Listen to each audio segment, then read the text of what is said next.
ನಮಸ್ಕಾರ. ಇವತ್ತು ಒಂದು ವಿಶೇಷವಾದ ಸ್ಥಳದಲ್ಲಿ ಸರ್. ಇದು ನಮ್ಮ ಯಳಂದೂರು ತಾಲೂಕಿನ ನಮ್ಮ ಮದ್ದೂರು ಗ್ರಾಮ.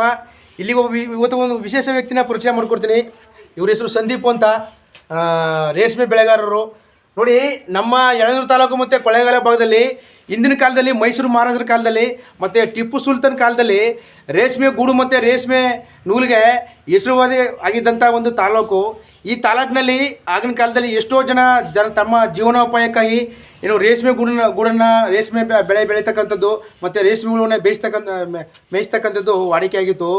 ಅದ್ರ ಜೊತೆಗೆ ಏನಪ್ಪ ಅಂದ್ರೆ ನಮ್ಮ ಈ ಯಳಂದೂರು ತಾಲೂಕಿನಲ್ಲಿ ಮಾಂಬಳ್ಳಿ ಗ್ರಾಮ ಅಂತಿದೆ. ಅಲ್ಲಿ ಹೆಚ್ಚಾಗಿ ರೇಷ್ಮೆನ ನೂಲನ್ನು ಬಿಡಿಸ್ತಕ್ಕಂಥದ್ದು ಮತ್ತು ಅಲ್ಲಿ ಆ ನೂಲನ್ನು ರೇಷ್ಮೆ ನೂಲನ್ನು ಟಿಪ್ಪು ಸುಲ್ತಾನ್ ಕಾಲದಲ್ಲಿ ಅಲ್ಲಿ ಮಹಾರಾಜರು ಧರಿಸ್ತಾ ಇದ್ರು ರೇಷ್ಮೆ ಬಟ್ಟೆನ ಅಂತಕ್ಕಂಥದ್ದು ಎಲ್ಲರೂ ತಿಳಿದಿರ್ತಕ್ಕಂಥ ವಿಚಾರ.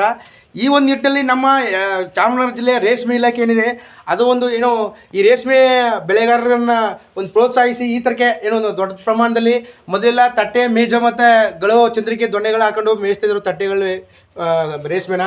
ಈಗ ಈ ಥರ ಹೊಸದ ಏನು ಹೇಳ್ತಾರೆ ನಿಮ್ಗೆ ಸ್ಟ್ಯಾಂಡಲ್ಲಿ ಬೆಳೀತಕ್ಕಂಥದ್ದು. ನೋಡಿ, ಇಲ್ಲಿ ಇದು ರೇಷ್ಮೆ ಗೂಡಿನಲ್ಲಿ ಒಂದು ಗೋಲ್ಡನ್ ಕಲರ್ ಇದ್ದರೆ ಇದು ಬಿಳಿದ ಸರ್, ಆ ಬಿಳಿ ರೇಷ್ಮೆ ಗೂಡು.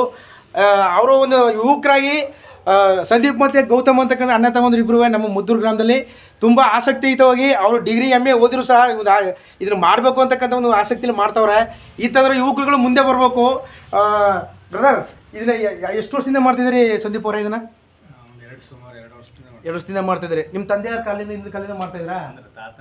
ತಾತ ಕಾಲಿಂದ ಮಾಡ್ತಾರೋ. ಈಗ ಯಾರು ಇದು ಇಷ್ಟಪಡ್ತಾ ಇಲ್ಲ, ತುಂಬ ರಿಸ್ಕ್ ಅನ್ಸುತ್ತಲ್ವಾ? ರಿಸ್ಕ್ ಅಂತೇನಿಲ್ಲ, ಮಾಡ್ಬೋದು. ಮೊದಲಷ್ಟು ರಿಸ್ಕ್ ಇಲ್ಲ. ಮೊದಲೆಲ್ಲ ಪಾಪ ಇರುವೆಗಳು, ಹುಳಗಳು, ಚಿಟ್ಟೆಗಳೆಲ್ಲ ಬರ್ತಾ ಇತ್ತು.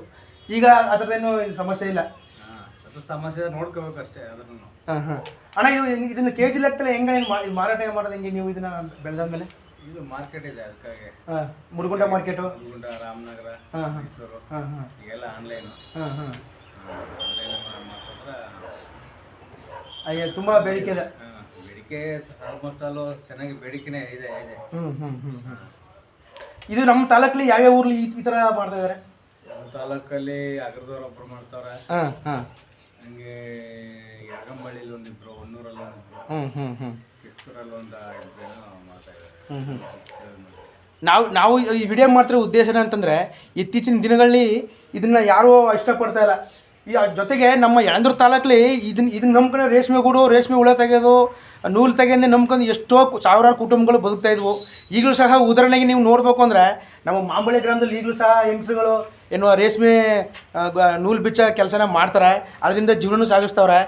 ಹಾಗಾಗಿ ನಮ್ಮ ಮುಂದಿನ ವಿಡಿಯೋದಲ್ಲಿ ನಮ್ಮ ಮಾಂಬಳ್ಳಿ ಗ್ರಾಮದಲ್ಲಿ ಇರ್ತಕ್ಕಂಥ ಹಳೆಯ ಒಂದು ಪದ್ಧತಿಲಿ ರೇಷ್ಮೆ ಗೂಡನ್ನು ತೆಗಿತಕ್ಕಂಥ ಒಂದು ವಿಡಿಯೋಗಳನ್ನ ಮುಂದೆ ತೋರಿಸ್ತೀನಿ. ಜೊತೆಗೆ ಈ ಥರ ಯಾರು ರೇಷ್ಮೆ ಗೂಡನ್ನು ತೆಗಿಬೇಕು, ರೇಷ್ಮೆ ನೂಲು ತೆಗಿಬೇಕು ಅಂತಕ್ಕಂಥ ಇದ್ದಾರೋ ಅವರೆಲ್ಲರಿಗೂ ಒಳ್ಳೆಯದಾಗಲಿ. ಮುಂದಿನ ವಿಡಿಯೋಗಳಲ್ಲಿ ಮತ್ತಷ್ಟು ಇದರ ಬಗ್ಗೆ ಮಾಹಿತಿ ತಿಳಿಸುವಂಥ ಕೆಲಸವನ್ನು ಮಾಡ್ತೀನಿ. ಎಲ್ಲರೂ ನಮಸ್ಕಾರ ಬ್ರದರ್. ಹೀಗೆ ವಿಡಿಯೋ ನೋಡ್ತಾರೆ, ಸಪೋರ್ಟ್ ಮಾಡಿ. ನಮಸ್ಕಾರ.